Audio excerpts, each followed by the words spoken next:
Charchadim-da, fikrim kelmayapti. Keyin qilsammikan? Keyin ishlasang ham charchab qolasan. Charchamaslik uchun harakatini qilish kerak. Odamga ehtiyoj sezmadim deydi. Fiziki. Demak, subhanallohi bir qaytarib qo'yamiz. Subhanallohi va bihamdihi. Subhanallohil azim. La havla va la quwwata illa billah.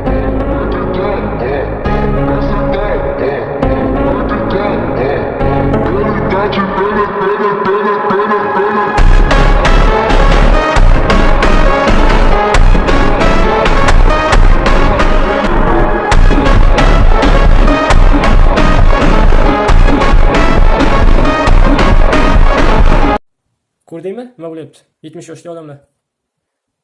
Endi ham charchab qoldim, daham qilib qoldi degan gaplar ko'p bo'ladi. Bular patologik muammo kasalligi emas, lekin holsizlik hisoblanadi.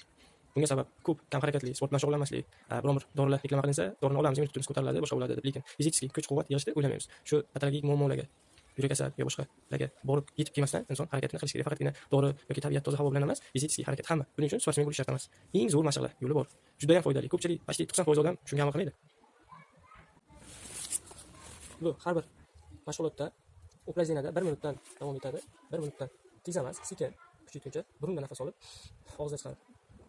Qo'shimchasiga mashg'ulotlardan keyin xohlovchilar bo'lsa, sekin-sekin yurishda ham davom ettirib bo'lsa bo'ladi.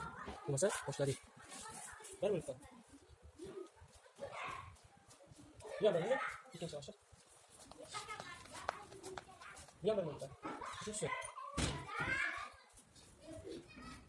To'rtinchi mashq. Yana 1 minut 90 gradusgacha.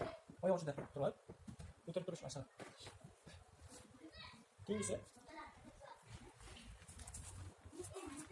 Yana 1 minutdan. Xohlovchilar bo'lsa, anjuman ham. Uch mashq bo'ladi. Bo'lmasa o'zi. Oxirgi mashq. Yuragini katta qo'ydik. Oyoq uchida yengil sakrash siltadi. 1 minut. Bu plazina ikkisi.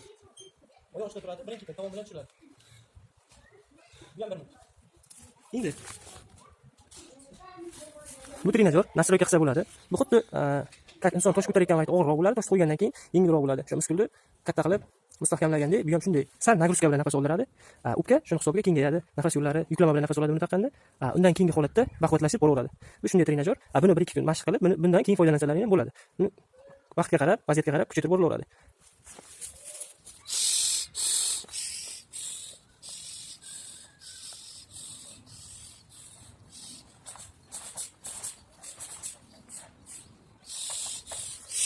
Yugurganda ham bundan foydalanib yugursa bo'ladi.